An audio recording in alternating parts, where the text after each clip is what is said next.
Hey everyone, before we get started with the podcast, I just wanted to let you know about our December promo. If you order the Platinum package now to receive it first thing in 2017, we will throw in a free 12-pack box of our new high-protein, low-carb chocolate hazelnut bars. That's $35 worth of free bars. And the coupon code for that is 12HAZEL. The number is 12HAZEL. Welcome to the Primal Blueprint podcast, featuring fresh and lively commentary on all things primal, including Q&A sessions with Primal Blueprint founder Mark Sisson, special guest interviews hosted by Mark Sisson, and conversations with Primal Blueprint authors and other health and fitness experts. The show is presented by Damage Control Master Formula, the world's most potent multivitamin, mineral, antioxidant, anti-aging supplement, available at primalblueprint.com. Past episodes are available for download or to review written summaries at blog.primalblueprint.com. And now, introducing your host, Elle Russ. Hey everyone, welcome to the podcast. Today we have a very special guest, Arriane Alexander of ArrianeAlexander.com. That's ARRIANE Alexander.com. She is a Rock Your Life coach, also an actor, a spiritual psychology master's degree holder, and all-around wonderful person and primal beast. Welcome to the show. Thank you, Elle. It's great to be here. So I've met you many times over the years at Mark Sisson's house. You've been very close with them for a while. In fact, just got back from a kick-ass Italy trip with them, right? I did, and it's so great to be personal friends with Mark and Carrie Sisson, and also obviously learn from them, through the years. I mean, I've totally changed my lifestyle basically through being friends with them.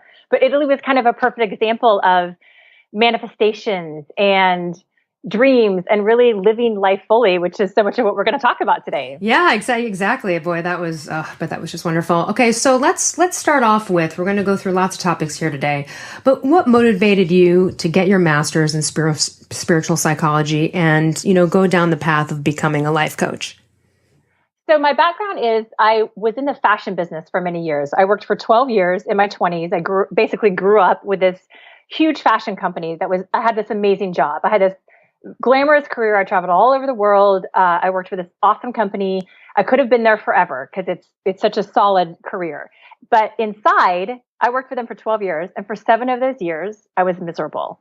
I was eating cookies all day long. I was drinking all the time. I was smoking. I was doing everything I could to distract myself from my basically unhappiness and not being fulfilled in what I was doing. And I knew there was something that was more of a purpose for me. I knew I wasn't living my purpose, but I didn't know what that was. I just felt so unhappy in where I was at, even though my life was so glamorous, but I just knew there was something more.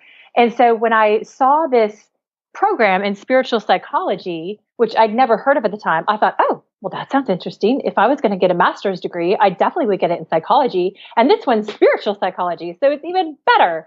And so I literally just dove into the program and knowing nothing about it and got my master's in spiritual psychology. 2 years later, after the program, I realized I could not stay in that career 1 minute longer because I was basically in it for the money. I was like making good money. And yeah, the golden handcuffs, right? See, that a lot of people have the golden handcuffs and they just can't get out of it, or they can, but you know what I mean? They feel they can't. 100% it was the golden handcuffs. And I was so scared to leave. But after I really went within myself to see what my heart was calling me to do and what my purpose was, I just knew it wasn't this. So I left in 2007 cold turkey. I did not have another job lined up. I didn't know what I was going to do.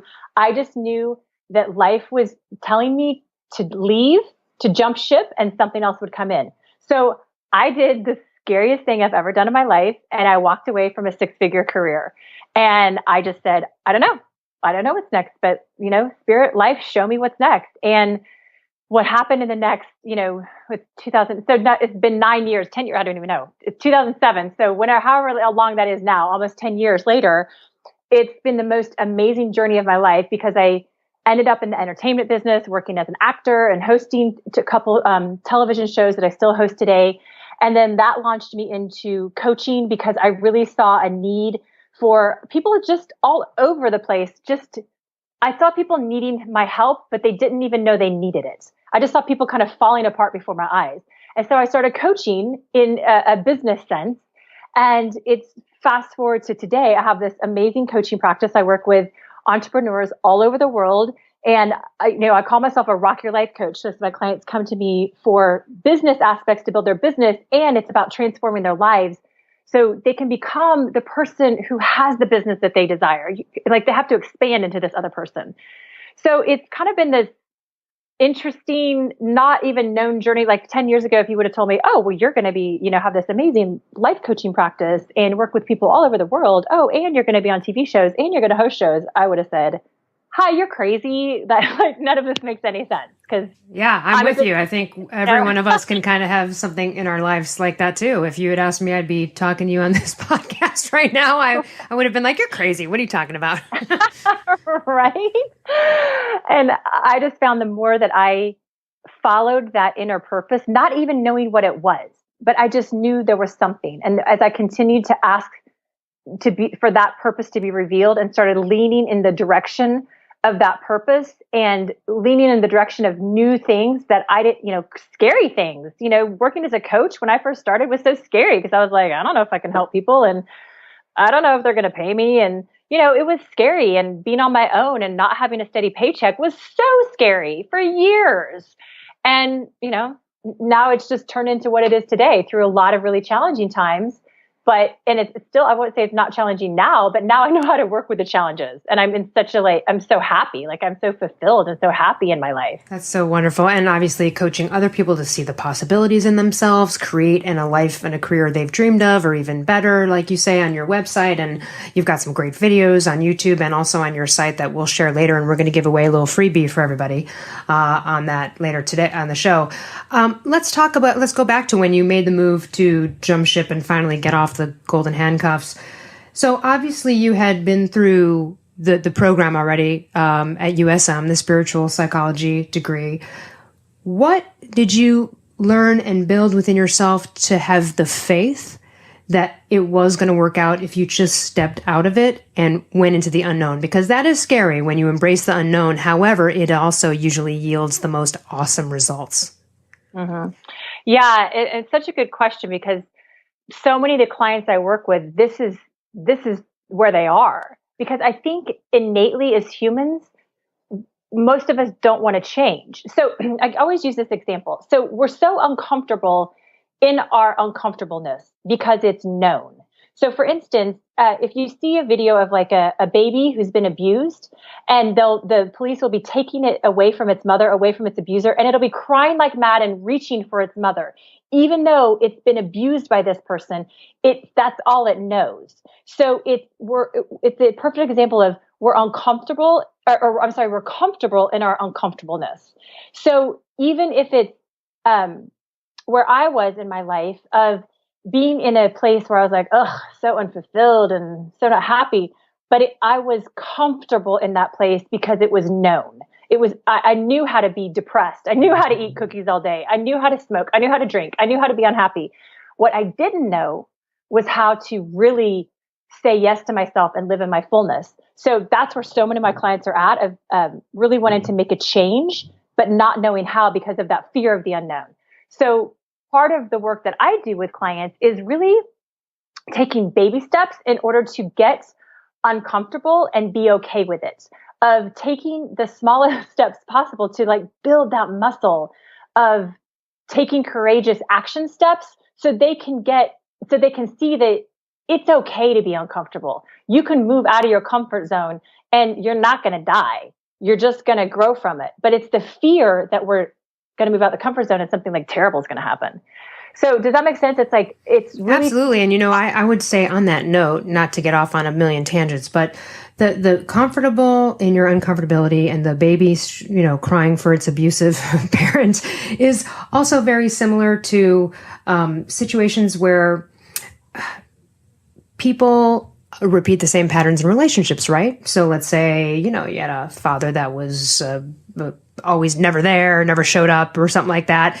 Over time, it's kind of classic psychology that you jump into scenarios that recreate things that are familiar versus maybe comfortable, but kind of on the same tinge there, right? Comfortable, familiar, even though they're not necessarily healthy for you or even make you happy. Oh, definitely. We will, as human beings, it's almost like we will do anything to preserve that the image of security, the perception of security and familiarity.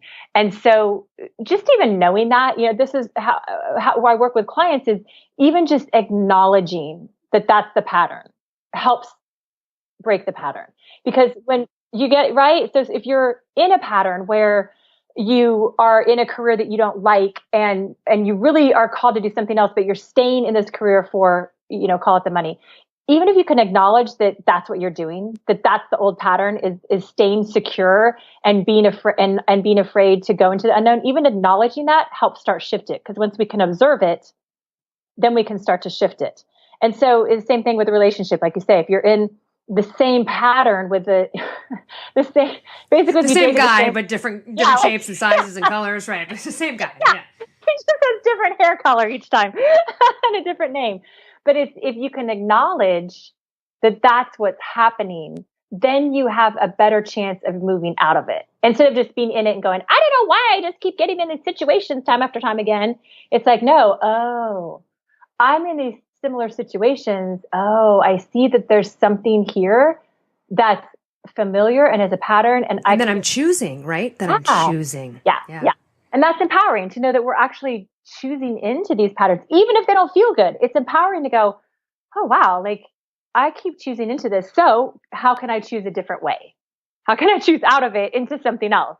More empowering and more fun and more fulfilling. Yeah. And then there are those moments when you realize those patterns. There is that day where you're like, oh, me, why did I do that to me? And there's those moments, not to, like you're going to wither and beating oneself up, but those are tough moments, because when you realize a long-term pattern like that, and then you've recognized it and you choose differently, you look back on your old self and you're like, wow, I wish I would have, been more aware of this sooner. So I think, like you said, being aware of it, having it pointed out to you or discovered through, clarifying questions through a coach is the first step. I want to talk about this unknown fear thing. Like, for example, talked to someone recently who was saying that they often don't try things, new jobs, new things, because they're not sure if they're even going to work out. Right. So it's like they're stopping themselves before they're already choosing failure, right? Because they won't even try. And so, I'm wondering, I'm sure you have a lot of clients coming to you with those kind of feelings. Mm-hmm. Well, yes. And I just I'll give you a perfect example of this. So one of my clients is a consultant in, call it an accounting type of way with clients all over the world. And she is moving into creating an online business within the same industry, but just it's more along with the lines that she wants to do blogging and online products and things like that. And yet her income, her very substantial, sustainable income, comes from working one-on-one with these clients that she's not fulfilled with. So the fear is, what if I don't make money? What if I let my clients go and I create my new business, and what if I don't make as much money? And I know that was my fear when I left my career, was like, how am I going to replace this income? I'm not good enough to do this. So what I had her do is we really walked through the worst case. I giggle when I talk about things, because it's like, once we can kind of shine a light on it, we can kind of see our own, call it insanity around things, of just how our mind wants to play games with us. So I was asking her, what's the worst case scenario? So if you walk away, if you let go of your clients and you're really engaged in your business, and, she said, I have enough money to live for about a year. And I was like, okay, so if you make $0, which is kind of impossible for her to make $0 in a year anyway, but if you make $0 and you get down to $0 in your accounts, what's the worst case scenario? And she said, well, I'd have to go, I have to get my clients back. Like, I'd have to get more consulting clients and do that business again. And I said, well, can you do that? And she thought she couldn't, but then she realized, yes, I could actually get clients again. So I was like, okay, your worst case scenario is you let go of your clients, you do this business, you go through all your savings, and you get clients again and you have your consulting business again? And she said, yes. And I said, so you're basically living your worst case scenario right now. Right. You see, it's the worst case scenario is having clients, which is what she already has. So she was like, oh my God.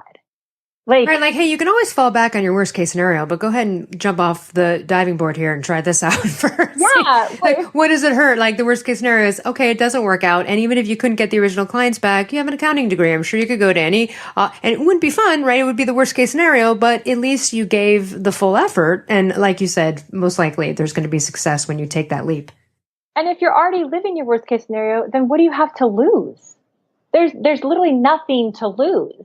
And so when people can really start to look at it this way of the fears, like really drilling down the fears into the worst case scenario, because usually it's not as bad as we think it is. And it's pretty improbable that it would ever happen that way. So that can kind of take the load off of the fear, but also underlying that are the limiting beliefs or the ways that we hold ourselves back, the ways we don't believe in ourselves. And so like for that client, it was, I'll never make that money. I'll never make as much money as I do right now. So that right there, I always explain it like this. Our conscious mind is like our desktop. So on our desktop is everything we can see. We can see our files, we see pretty icons, we see a pretty picture. But underneath the desktop is the hard drive, which is in the computer and we can't see it. And the hard drive is what pops all those pretty pictures and icons up onto the desktop. So our conscious mind is the desktop. It's kind of what we can see.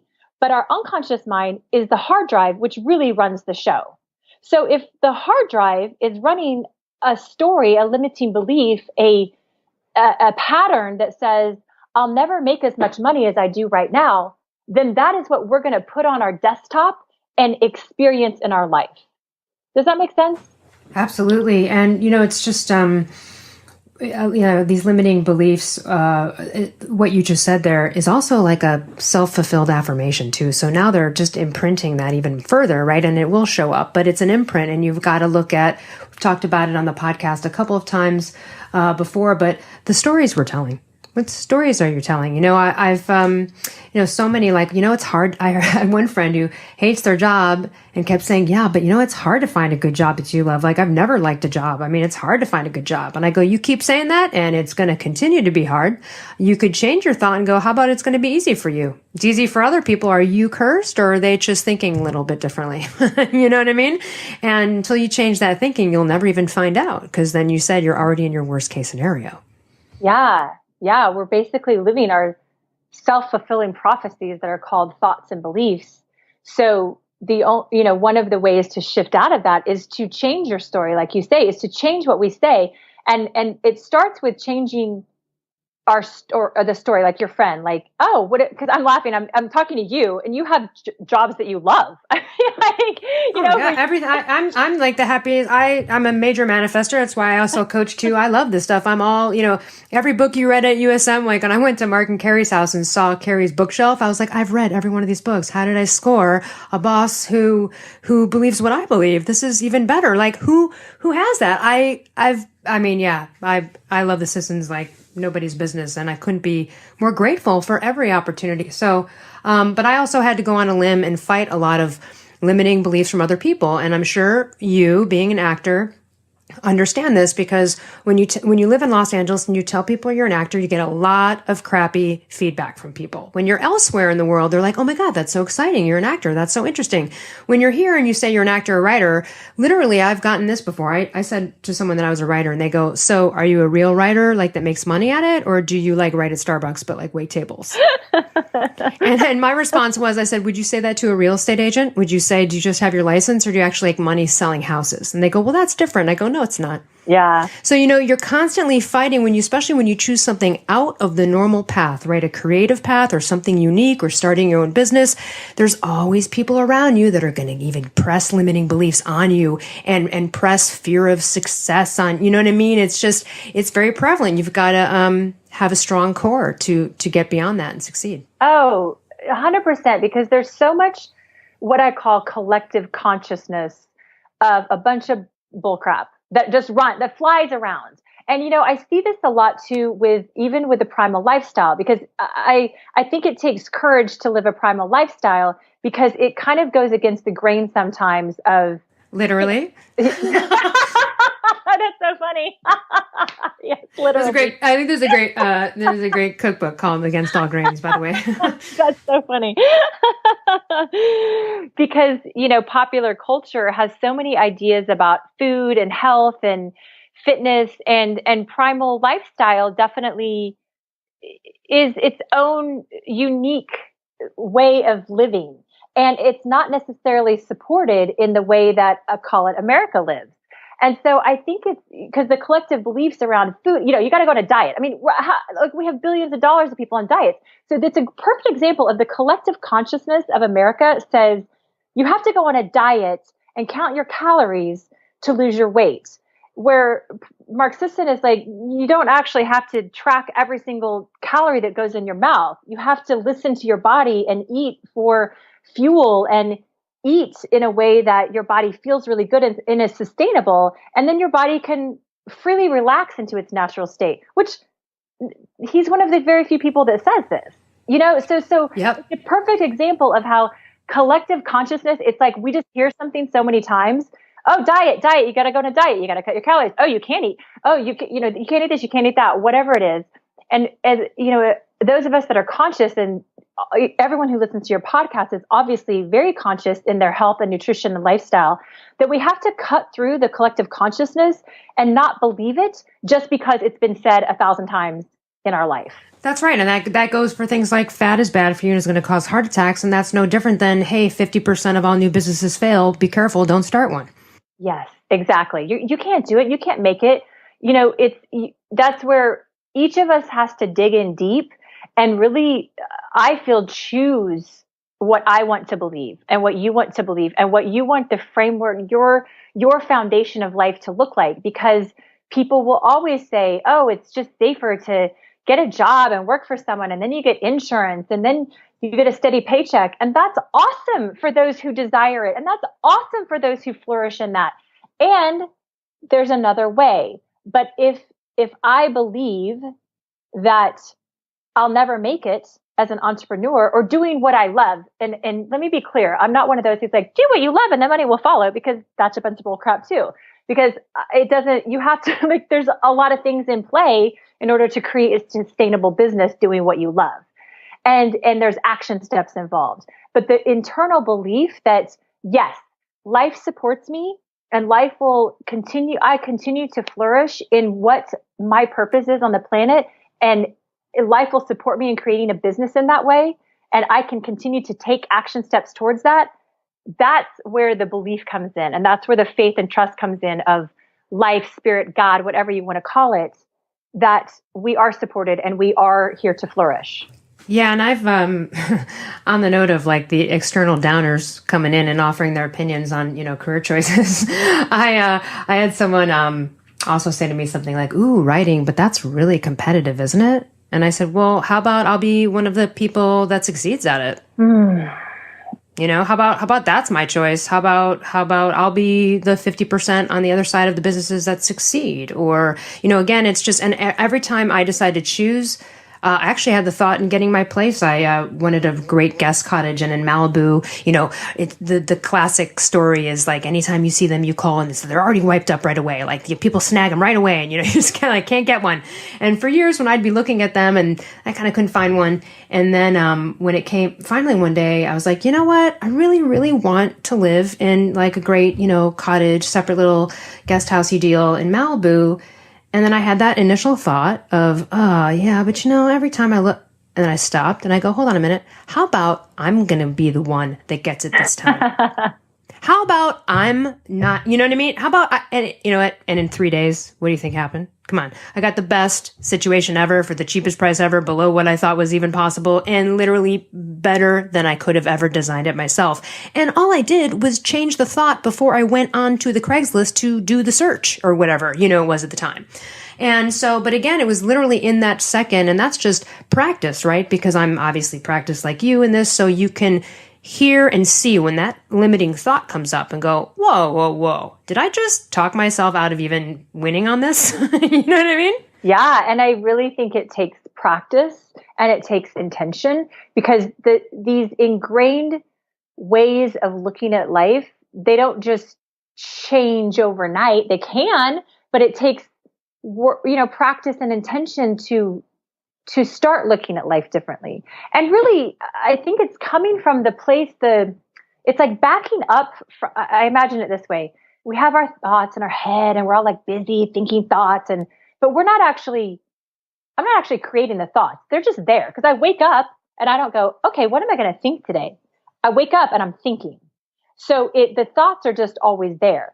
So it's really taking a step back from the thoughts and remembering that there's an innate knowing that's within me that is so pure and so authentic and so supportive and loving and desires for me to flourish. So if I can just remember that I have this inner knowing, this inner nature that's already full and rich and alive and abundant, and I can continue to come back to that place and look at life from that place, instead of the fears, instead of the, what ifs, instead of the, what's going to happen?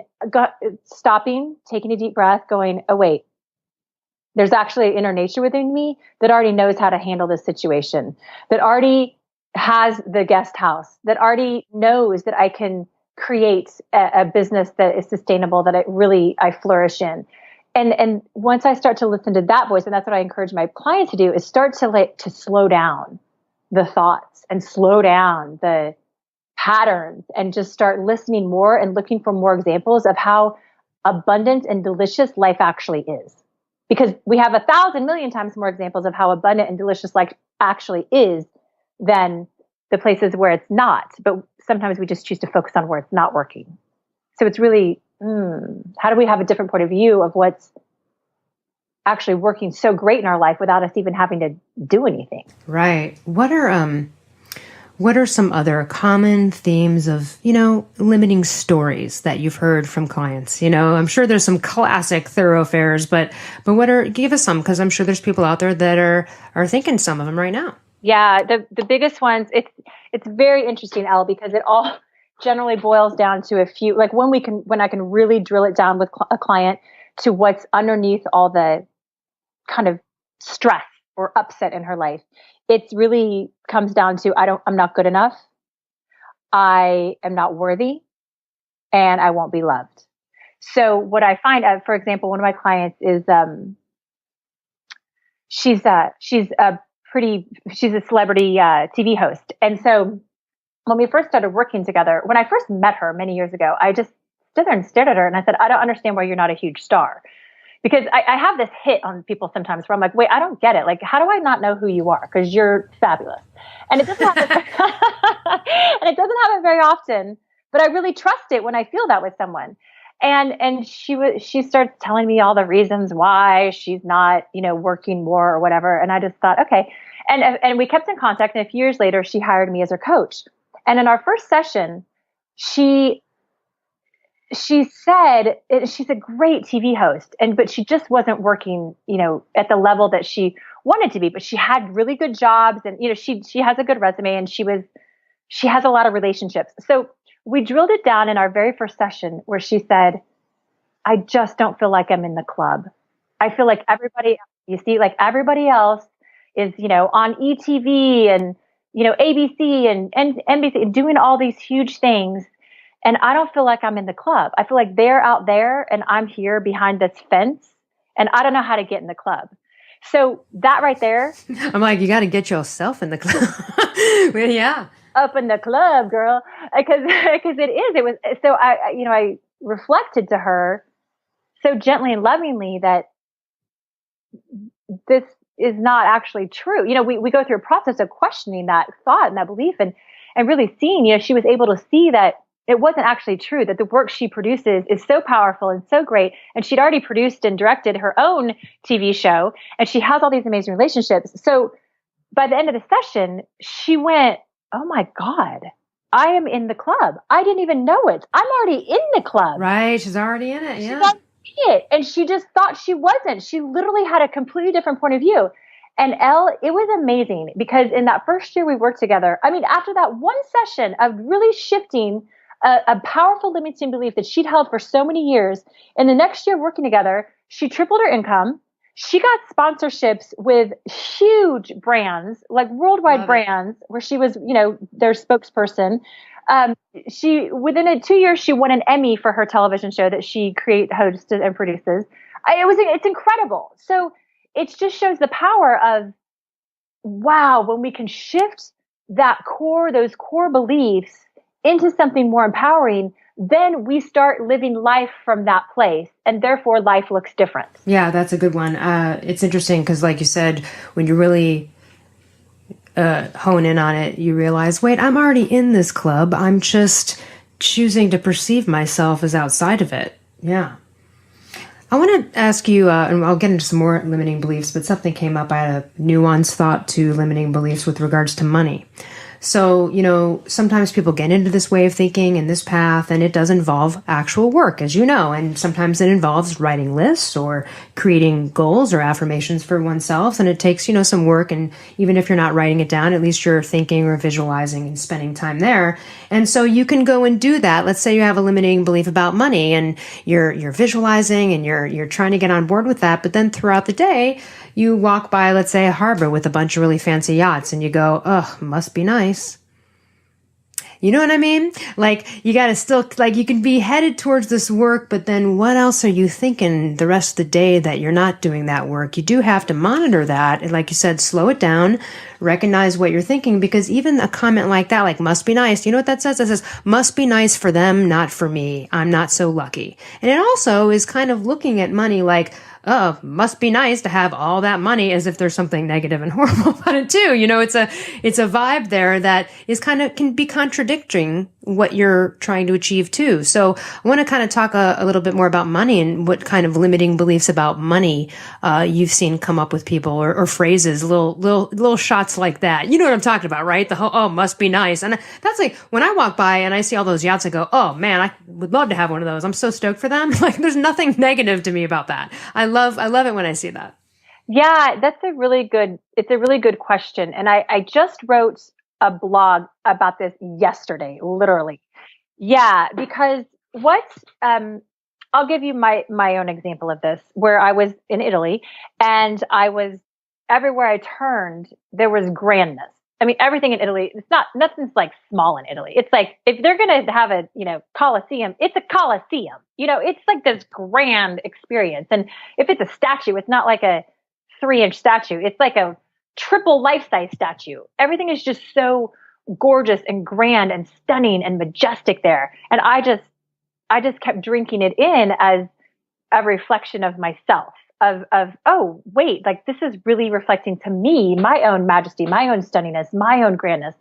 And I also saw where I would look at well, for example, the yachts. Like, we're on in the Mediterranean Sea, and they're this huge, gorgeous yacht. I mean, like, not just a yacht, like a one of the $100 million yachts, like, right, with like a helicopter pad on it. Yeah. Like a helicopter pad and a gym and cars or whatever it is. And I felt that feeling of, oh, that's so great, but I could never have that. It literally came up. I just watched it. I was like, that's so beautiful. Oh, but I could never have something like that. And I sat there within myself, and it hit me of, that's my own way of thinking. And so I think the process is for me, is to, first of all, not make myself wrong, is to be so kind and loving to myself that I would think this. So for myself and that person who was, with your example of like, it must be nice, it's to really say, oh, wow, I have so much compassion for that part of me that is jealous or thinks I'm not good enough, or thinks I could never have this experience of life. And not that I'm going to have it or not have it. That doesn't matter, because it's really, what am I making it mean about myself? Because when I went underneath the, oh, I could never have something like that, it was feelings of, because I'm not good enough. I'm not a creator like that. And oh, it would have to be someone else providing that for me. And I'm not worthy enough to have something like that.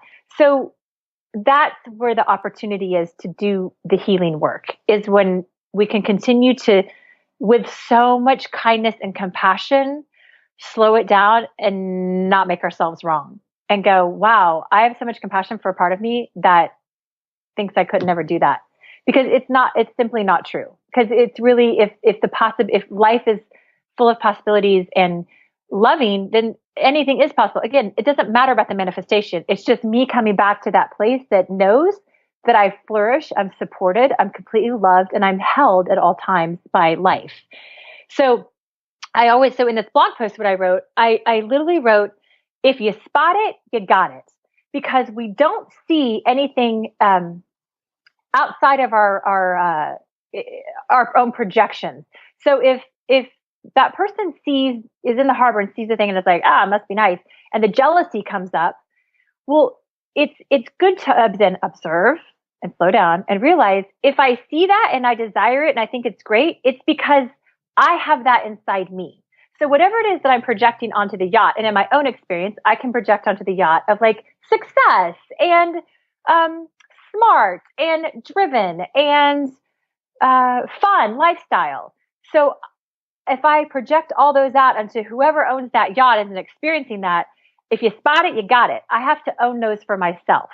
Instead of just giving that power away to the yacht, to the people who own the yacht or on the yacht, whatever, I have an opportunity to own that for myself and go, wait, like I can see where I'm really smart, and I can see where I'm really driven, and I can see where I'm really successful, and I can see where I'm really fun.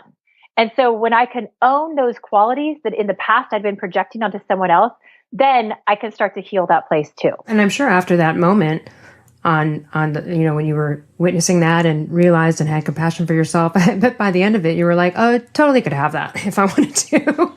It's true. I literally was like, what kind of businesses could I create? I mean, that was my kind of next, within the next hour, once I'd calmed myself down from thinking I could never have it and did my work around it, I went, well, I wonder what kind of businesses I could create that would, create a lifestyle that I could buy $100 million yacht and take on my friends on vacation, because I'd really like to do that. So. Right. Actually, I have just thought of something that was pretty funny related to Mark. Someone who, knows what I do, a friend of mine was talking about a job of theirs and looking to, move to a new career or like a new job with new pay. They were like moving to a different state.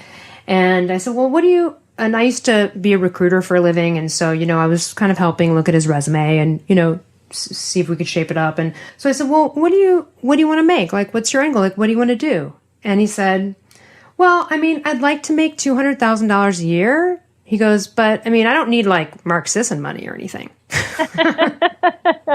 And I said, well, hold on a minute. I go, do you want that level of money though?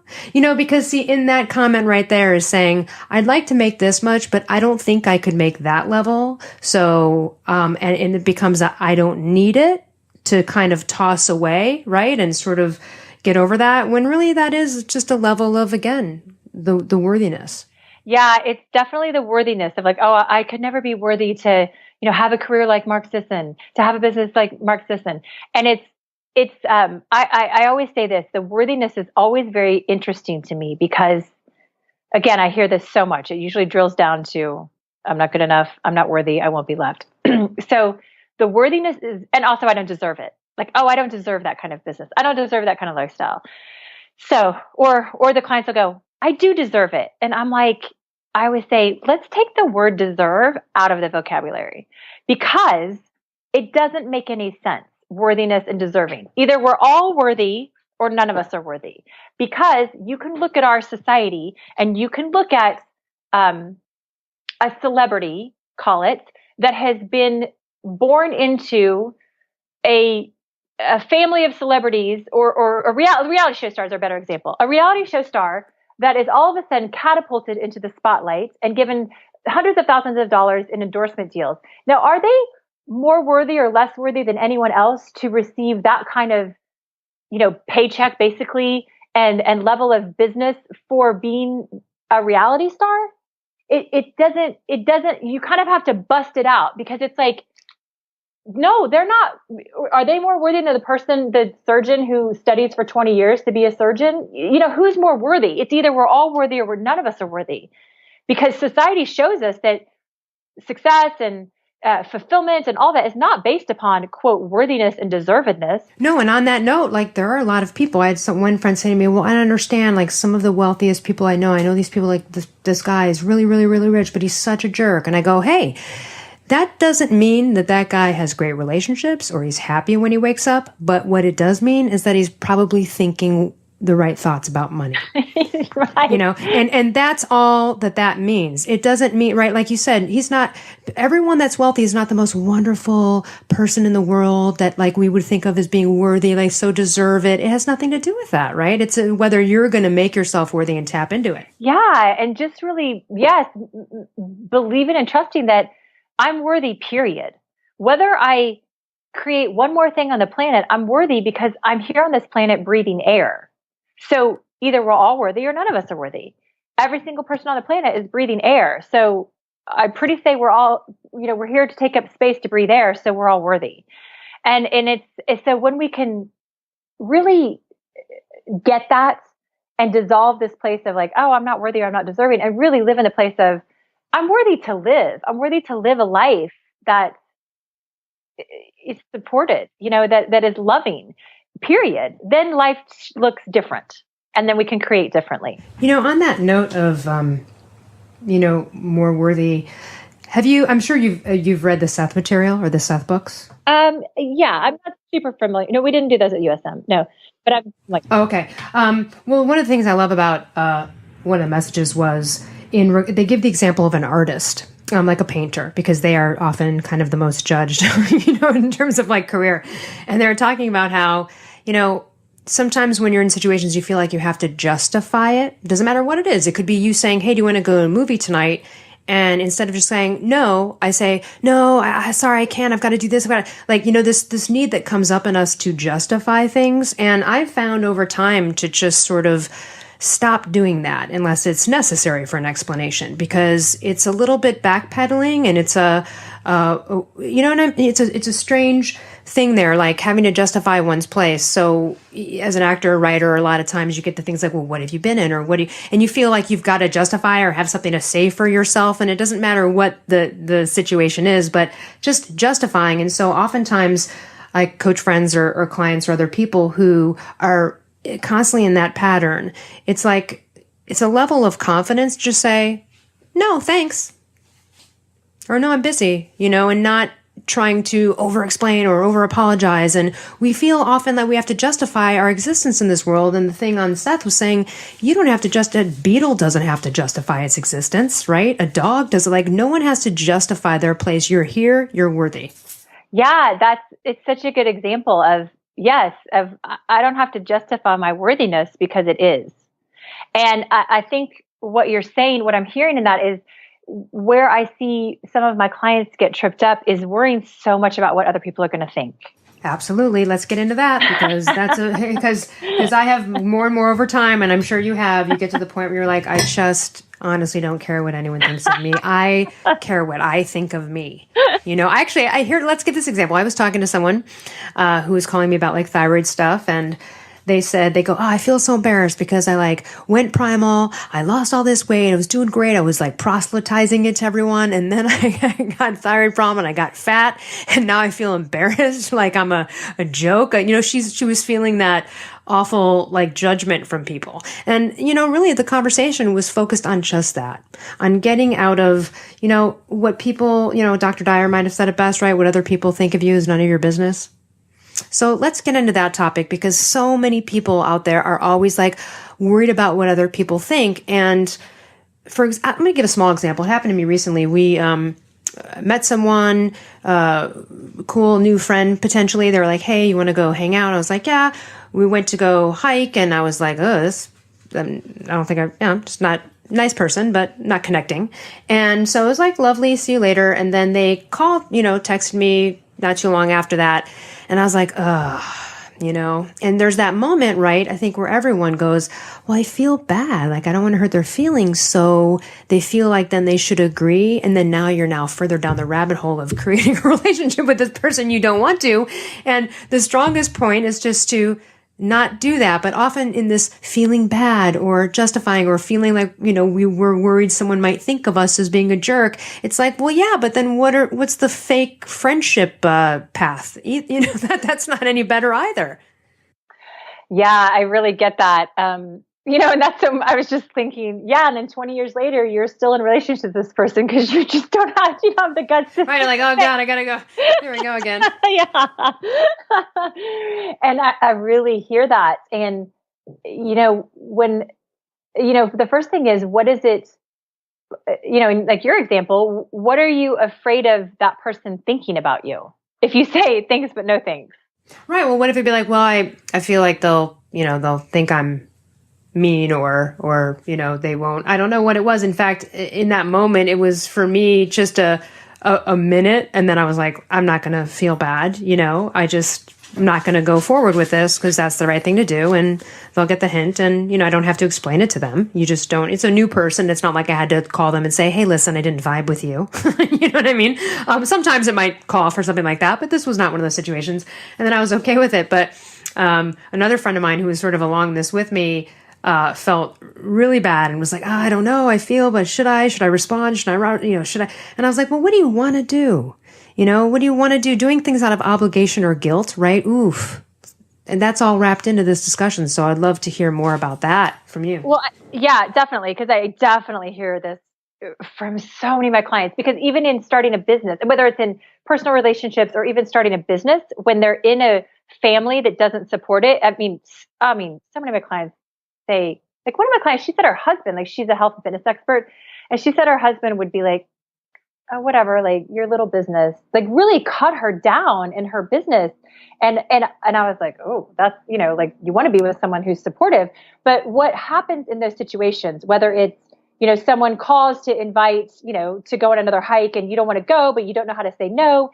Really, it's what's the fear of what you think that person's going to think of you? Because it's really an understanding that their point of view is from all their life of their perceptions of their experience of life. And it literally has nothing to do with you. Zero, zilch, nada. And the key of this is understanding that I'm responsible for my thoughts, actions, and responses. And every single other person is responsible for their thoughts, actions, and responses.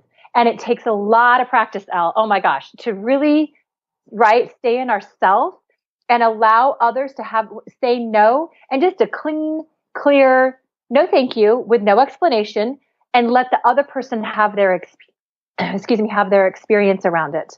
Because it's a place of, it's pure empowerment. I agree when you can just say no thank you. No, thank you. And let the other person, and I know in my own life when I've had to do this many times, and the thing is, I can only be in my authenticity. And that's I have to make that the most important thing, is my authenticity and my integrity. And if I stray outside of that, I always get myself in trouble. So it's always staying in, how do we stay in our integrity and say the thing that might be scary to say, and let the other person have their experience, because what they think of you has nothing to do with you. Because for instance, that person that invited you back on the hike, like whatever, like I always say this to my clients, like you could say, nice guy, but no, I mean, like to him, like there's a couple of ways that he could take this. Like you could go, hey, thanks for inviting me. I don't feel like this is a fit, so I'm going to gracefully decline. And he could go, oh my God, she's so honest and authentic. That is such a breath of fresh air. I'm so grateful that someone just told me up front so I could like move on. That's actually usually the reaction I do get when I'm up front. Yeah. Right? Or he could have gone, she's such a bad person and she's so mean. How could she not like me? Who knows? Like that could be his background, his point of view. Or he could be like, I didn't like her anyway. I'm glad she said no. Yeah, who knows? Right, I don't know why I texted her anyway. Yeah. Yeah. Because maybe, we don't know. But you see, it's like, those are kind of three very specific examples that this one person could have had that have nothing to do with you. It's based on his own experience of life. That's a great way to frame it. And, it's also too, like, when I think about it, I just go, this is what is very illogical to me is why would you allow someone's opinion of you to change how you feel about yourself? Yeah. Like, that's giving all of the power of your integrity, self-esteem, everything into someone else's hands. That's, and I'm sure you know the work of Byron Katie, right? And if people don't, you should check it out. In fact, there's a free on Oprah's Spirit channel on iTunes. There's like a intro 3 video thing with Byron Katie that introduced me to her work. And I think she's great. But one of the things I love that she said is, she says, you're it for you. What thought have you had that's not about you? And then people go, oh, well, I think about other people. No. It's what your perception and judgment or view is on that. It's still you. It's all you. So, you're it for you. And you're living in this meat suit and we're in this wonderful body. And so, right, you've got to do it for yourself. Yeah. And it's so true, Elle, isn't it? It's you're it for you. So for example, if someone says, if you're, creating a business that you love, that you're really excited about, and then your, mom or your husband or whoever is not supportive, it's knowing that their opinion has nothing to do with you, but it's also, what are you making it mean about you? Because what happens is when we can take a step, right? So I always ask my clients that. They'll go, my client who, let's say her husband is like, your little business is so cute. And she gets all upset. And I go, what are you making it mean about you? And when she can sit in that, she'll go, I make it mean that I can't do it, that he's right, that I'm not good enough. So see, it's her opinions of herself that I can't do it, that I'm not good enough, that she's projecting out onto him and he's simply reflecting back. So it's always the work of us, me, you, ourselves to heal the place that thinks I'm not good enough. I can't do it. Because once that's healed and once that's shifted and reframed and empowered and we're living in a confident place that I can do it and I am good enough, then A, either the person stops saying the thing, or B, they say it and you don't even notice it. Yeah, it doesn't, at that point, you're not even affected by it. Yeah. So I know this is a hot button for people because so many people are so dependent on what others think. And we probably always will be. I'm not saying that's ever going to go away. There's always going to be little elements of that, right? If you go on an acting job, you want people to think highly of you and that you did a good job. And of course, there's moments of caring about reputation or your work in the world, but we're talking about these real deep levels that are a little bit different. Yeah, exactly. And I think this breeds into the confidence in ourselves. And this is one thing I'm always working with my clients on, is that building that confidence, because as your audience is, if you're listening, obviously you're a primal lifestyle person and you work out and you know that you have to build the muscles slowly and through hard, lifting heavy weights, lifting heavy things. And it's not like it's easy. And it's just the same way of building confidence, that we build confidence just like we build a muscle. It has to be practiced, right? It has to be worked. It has to be done. So it's, in entrepreneurial businesses, in any business, there's 8,000 million things to do. But it's like putting ourselves out there, making a video, making a blog, being on a podcast or whatever it is. That's the scary thing. That's how you build the confidence, is you do the thing that seems scary no matter what.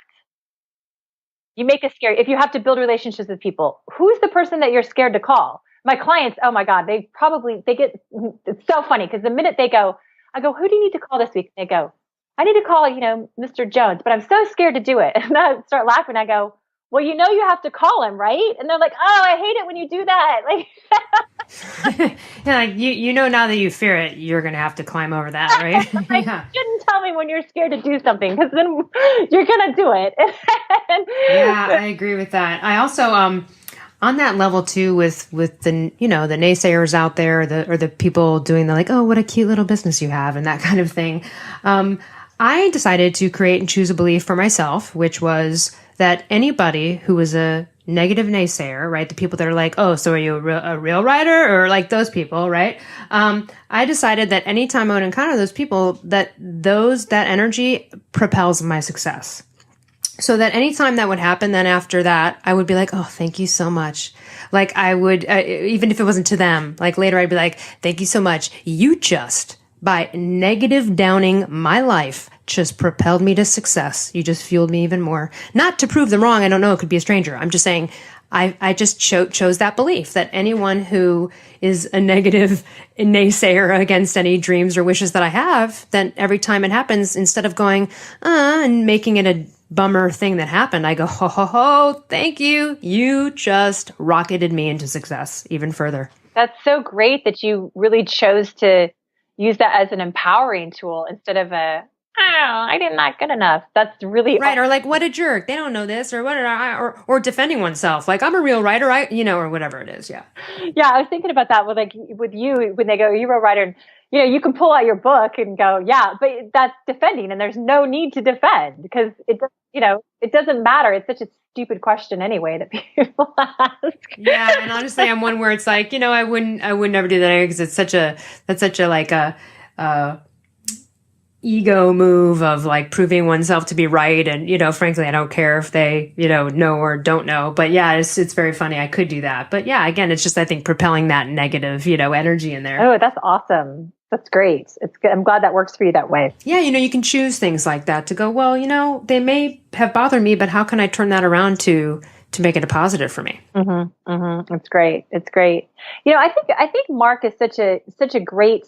Can we talk about how much we love Mark Sisson for a second, seriously? And I know people are going to go, oh, you kiss asses. No, honestly, it's really not. I swear to God, I wouldn't. And if anyone, you all in the public don't know me, but all of my friends would say right now, I just don't bullshit people. I don't do it. I'm known for not doing it. I'm respected for it. And so I wouldn't even bother bringing that up. But I so love Mark and Carrie Sisson. And actually, when we were talking about like Mark Sisson money earlier in that comment, I want to say, and Mark said it before, Mark was not born with a silver spoon in his mouth. Mark has rented a room in apartments, even like probably mid-30s. He didn't have, he built everything from scratch. And so the people that are out there like, well, I can't do that. I'm just a personal trainer. Well, so was Mark. Do you know what I mean? And he made $40,000 a year at one point or whatever. It's not like this guy was giving him $3 million to start a company. So, he came from nothing. And then also what's great about his story, kind of a law of attraction, accidental manifestation maybe on his part, but Mark lives in a beautiful gated community, and below that gated community is a set of apartments. And he used to live in the apartments, and he went to a party up in the gated community, and he said, I'm going to buy a house up here someday. And now he lives next door to that house he was at the party at. Wow. It's so great. And it is so accurate in that's one of the reasons I respect him so much is he is a self-made entrepreneur. And what I see in him and what I learned from him, I've been friends with him for a long time now, and I'm always learning from him because he's such a genius. And what I see, Elle, and I'm sure you do too, is that he just does the thing that's next. He just gets the, inspired thoughts or idea of what to create, and he just does it. So for instance, the Primal Kitchen, I'm sitting there one day and he's like, yeah, we're making some mayonnaise and some dressings. And I was like, that's amazing. And within, 6 months, it's in Whole Foods. And I'm going, it's exploded. Yeah. Right, and it's exploded. And now Primal Kitchen. And so the restaurants, and what I think is so great, he's such a good example of, he doesn't, because someone could say, why would you go into food service? There's so many mayonnaises. There's so many dressings. It's such a crowded market. It's so competitive. Like, how many limiting beliefs and collective consciousness are there around his businesses? And I find with Mark, he just does it. And that's he's so courageous, and he just does the thing that's in front of him. And I think there's so much to be learned in that of just doing what's the next step instead of dwelling in the thoughts of why it can't happen and why it's scary. And, he didn't know he was going to launch his mayonnaise and dressings and it'd be huge businesses on Thrive and, in the markets. He didn't know. Yeah, when he started his blog, he wasn't imagining what he has now. I'm sure it's better than what he could have even dreamed of back then. Yes, he started a blog like most people do to share information because he's a genius at what he does. And now it's one of the top health and fitness blogs in the world after so many years, and he put so much hard work into it. So he's really, he is the real deal, as you and I know. He's the real deal. And he lives the life that he talks about And that is so much of what we're talking about today, of living in that confidence and worthiness and just creating from that place and doing the thing that's scary, even if you don't know how it's going to work out. And he just keeps proving it. He just keeps doing it. I'm always in awe. Yeah, he's really well, and I just resonate so much with his personality, and he's also such a no BS person, which is wonderful to work for and with. And in general, you always know you're getting the straight story and the straight shooter kind of tone. Yeah, definitely. Yeah, so and Carrie, I mean, I wish, Carrie is extraordinary. I love her. Yeah, she's an extraordinary person, and she lives exactly how we're speaking today. Of everything we're talking about is how Carrie lives and how their family is. And it's extraordinary to be around them because they continue in the gratitude of life and the creation of life. And and they teach their children this. Their children are so above and beyond their years in terms of spiritual awareness because of their parents and because of Carrie. It's really amazing. And I wish I had those tools when I was 23. Right? You know what I mean? Like, I look at those kids and I'm like, oh man, I wish I knew about this way of thinking. I mean, obviously I'm not in regret, but you know what I'm saying? Because they are just really powerful, really mature beyond their years. And it's because of, Carrie teaching them all the stuff we're talking about today, to be honest with you. And she also has a spiritual psychology degree from the same place you do. So she's all right in line with this. Yeah. Before we wrap up, we'll do another 10 or 15 minutes or so. Great. Let's talk about, I don't know, what are some other limiting beliefs? Or actually, you know what? Let's talk about what would be a really great example of someone who kind of went from, 0 to 60 with their life, came to you and was just like the, negative downer on themselves and then rose to great heights. Are there any that come to mind? Yeah. Yes. So many. Yeah, that's so the positive things, that there's too many. How much time do we have? I had a client come to me not long ago that she was, she's another coach. She's her niche is, let's call it like a transitional coach, like women over 40 who are wanting to transition from their corporate jobs into what they're usually moms. So they're super busy. They've got like this high stress life, and she really helps them transition into a life of balance and more purpose, if that means leaving their career or if that means just really shifting their priorities in life. So when we started working together, we've been working together probably about 2 years now. And most of my clients generally stay with me quite a long time because we just, life keeps evolving and things keep happening and they're just, transforming right and left. So we stay together a long time. So when we first started working together, she didn't have a business. She was in her corporate career, and she came to me because she said, I need to leave my corporate career. I need to, my desire is to have this coaching practice supporting women in this way. So let's work together. So the first thing that I always ask clients, the very first thing I always ask someone is, what do you really want? And it's so fascinating because what happens is people sit there and then they start rattling off like a list of things. Right. I'm going to laugh about this one. Yeah. Right. A new job, whatever it is, just a list of things. And then we'll sit there and I'll go, what do you really want? And they'll sit there and for about 60 seconds in silence. And then they usually start crying. And same thing with her, like she starts crying and going, no, I don't know, because no one's ever asked me that question before. And this is one of the most powerful questions I ever ask anyone, because not no one, but generally none of us have someone who is so invested in our higher purpose that says, what do you really want to experience in life? Because most of us just go through life and we do the thing and we get the job and we marry the dude and we have kids or we just do stuff that's happening, but we don't really sit within and go, what do I really want to create and experience? And so when I ask her this and I ask any client this, and the tears come up because they're so in awe that they, first of all, have the freedom to think this way, to really live in the possibility of life.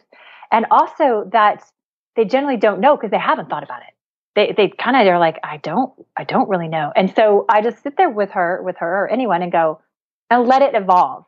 And generally what happens is the truth comes out and they go, I want more freedom. I just want to feel free in my life. Or I just want to feel loving. Or I just want to feel calm. It's usually a feeling or a quality that really comes out in what someone really wants to experience.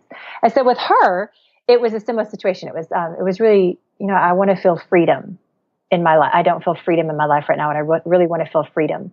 And so when I work with a client and I really can, get down to this truth of what we want to create, and sometimes it's completely different, and sometimes, it is still stuff, and that's fine. Everybody's different. But when I hear a woman say, I want to experience freedom, and what does that mean?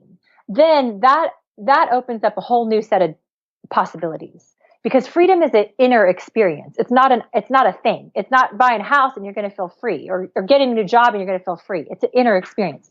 So with her, it was really that the quest to experience that freedom and create this coaching career that she desires. And so through the work we did together from 0 to 60, she's a go-getter, and she really gets it that she can pray and do the affirmations and create ideal scenes and, really open herself up and surrender, but she's got to do the work too. Spirit meets us at the point of action. So it's like, you got to do the work. So she hustled, and within a few months, she had it was amazing. I'd sit on the phone with her on our sessions and go, okay, so why don't you invite at least 5 people in for an aroma conversation just to start coaching, just start talking to people, just start having a conversation and asking, how can I be of service to you today? And she goes, okay, I can do that. And I was like, okay, go get it. And then she'd come back and she goes, yeah, so I had these 5 conversations, and then 3 people said, oh my gosh, I love this. How do I work with you? And automatically she had 3 clients. That's awesome. Right? Because she was so in her authenticity around this, and so in her freedom around this, and so in her joy and her confidence around this. So she very quickly built a private practice of clients. And then she wanted to do a group program. So we set her up in, what to call the program and who the ideal client is, and, what kind of things to put on Facebook and videos and this and that. And all of a sudden she has this group coaching program with 30 people in it. And it's extraordinary. And so it's just kept growing from there. Then she went to another coaching program where she got a certification to be a corporate coach, because she's very clear she wants to help women in corporate America. And so now, fast forward to today, she has this amazing business of working with women all over the world in business that are in corporate America that want to experience more balance and less stress and more joy and fulfillment and freedom in their own lives. And she has this amazing coaching practice around it. And I look at her and I go, you're amazing. Because she just came in, we got really clear. I set her out on what I do with every client is I set up the very clear outer action steps. Together we set them up, and we do so much inner work and transformation so that she can move forward in a way that feels really good, that she can have fun in the journey of it instead of just waiting for the destination. And so she has this amazing business, and I just look at her and I go, this is extraordinary. In 2 years, or actually less than 2 years, it's been about a year and a half, she's created this extraordinary coaching practice from nothing. And it's such a joy to watch. Which is really not a long time at all. No, from go to 0 to, a really sustainable practice is really extraordinary. That is so great. So let's talk about your coaching practice. First of all, tell us, other than your website, Arriane Alexander, and we will put the link, of course, as well in the show notes and everything else. Tell us about the freebie you have for everyone. Yeah, it's great because what we've been talking about today so much is the limiting beliefs. And so I put together if you're listening now on this podcast, I put together a giveaway for you of 4 videos that's how to bust through your limiting beliefs. And I love this video series. It's a free video series, and it's at ArianeFreebie.com. So just go to Arriane, ARRIANE, freebie, FREEBIE.com, and put your name and email in there. And then you'll automatically get the 4 videos on how to bust through your limiting beliefs. So this will take you through the process of what Ella and I have been talking about, is really how to, first of all, identify the limiting beliefs, and how to reframe them and how to do self-forgiveness. I teach a skill called self-forgiveness. And then there's a bonus video in there too. And so I love this, and people who watch it really get a lot out of it because, it's great for us to talk about limiting beliefs and talk about the thoughts, but actually I give your audience the tools to work this themselves. So ArianeFreebie.com is how to bust through your limiting beliefs. That will be super supportive. That's so great. And it's also great because when you're a life coach like us, you can work with people everywhere as you do. You can do it over the phone, Skype, etc., which I know that you do as well. And, here's a funny thing. I've had a life coach for about, I don't know, since maybe 2006 or 7, a man, and I've actually never met him. I've never met him in person, but I've talked to him. He's been my life coach and he's the person that if I can't coach myself out of something and I need that, I call him. And that's, I resonated with that earlier because often people do stay a long time. It doesn't necessarily mean that people are getting regularly coached week to week for 7 years, but it just means that person's available for you at any time. And that's what I like about that. I may not talk to my coach for a year and a half and then, I had a family member died and you're like, okay, I need to talk to someone about this. And, that's what's so great about it. It's always there. You don't have to do it in person.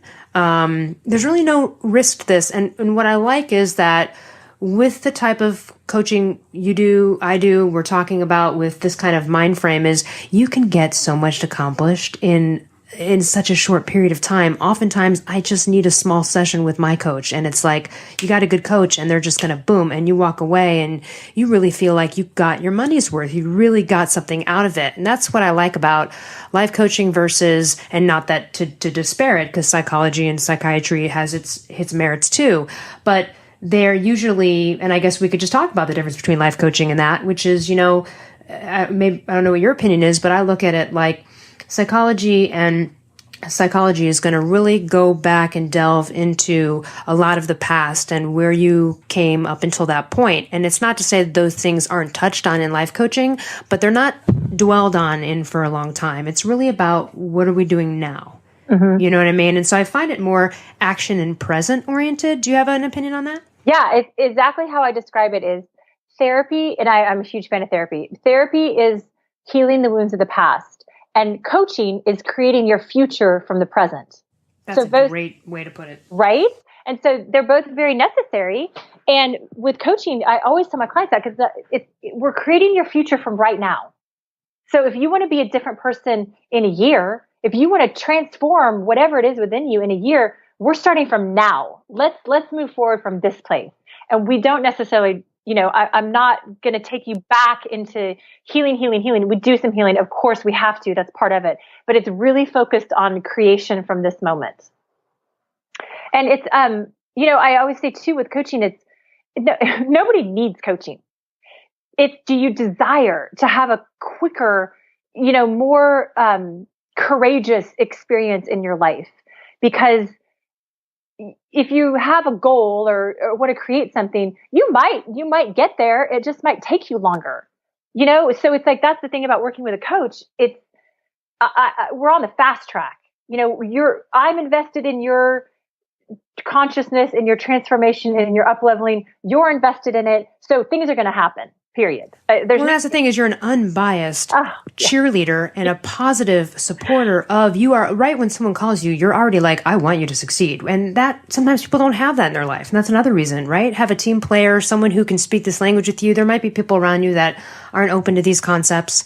Or again, have these preconceived judgments of you, family members, whatever, right? Where it's not necessarily a safe place to explore these things. Oh, 100%. Because a coach is the only person in your life that's here just for you, with no agenda, with only your highest only your success is the agenda. Only your success and expansion and transformation. And it's so glorious because I'm like you, like I always have coaches. I have 2 to 3 different coaches I work with at all times because I understand the value in investing in myself in this way and having that mirror reflected to me and having someone only for me. So when I email, one of my business coaches, and I'm like, what should I write on this email or this Facebook ad or whatever? And she's not like, well, my opinion is it's da-da-da. She's like, no, here's what, it's about me. She's like, okay, if you want to get this result, here's what you need to do. Here's the best way to do it, blah, blah, blah. It's not, and it's not like, and you want to go to lunch Friday? It's all like, right. It's business. it's all about me. And that's what's so great about coaching is, like you say, we don't have people in our lives that are only here for us with no agenda, except for our highest good and transformation and amazingness. I love it. I love it. I'm so glad you came to the show today. And how can we find you on social media? Is it just under your first and last name? Yeah. So Facebook is just my name, facebook.com/Arriane Alexander. Instagram is Arriane Alexander. Twitter is Arriane 1000. And again, my name is Arriane, Arriane. So, and then Snapchat's Arriane Alex. So I'm all over the social media. I love it. I'm most active on Facebook. That's my jam is Facebook. And I do lots of videos. I'm doing a whole new series soon on Facebook Live because I think that's such a great medium and it's so fun. And most people are scared to death to do it. So I'm like, okay, let me teach you. Yeah, now you have to do it. No, exactly. I do it with all my clients. They go, Facebook Live, I'm so scared. And I'm like, okay, I'll be watching yours tomorrow then. But yeah, Facebook's the best. And then once you sign up for the freebie, for the ArianeFreebie.com, then we'll be in touch on email too.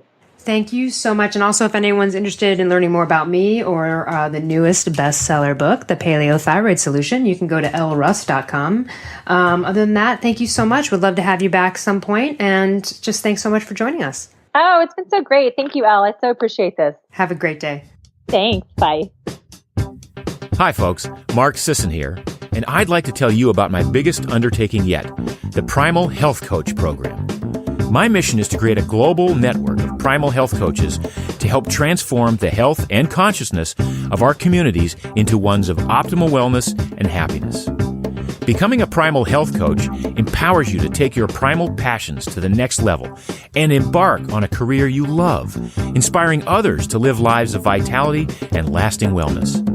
If you dream of a career in health coaching, but have been held back by worries, such as the investment of time and money, then I encourage you to hesitate no longer. Health coaching is the fastest growing specialty in all of coaching, and we've created an online education program that allows you to learn from the comfort of your own home and at your own pace. We also have payment plans available, so you can start immediately for just $1 down. The world needs primal health coaches to provide a blend of ancestral wellness solutions to the modern health crisis. The world needs you. Are you ready to become one of the world's most trusted, experienced, and knowledgeable health coaches? To learn more about this online certification program and to take the first step toward a career you love, visit primalhealthcoach.com and subscribe.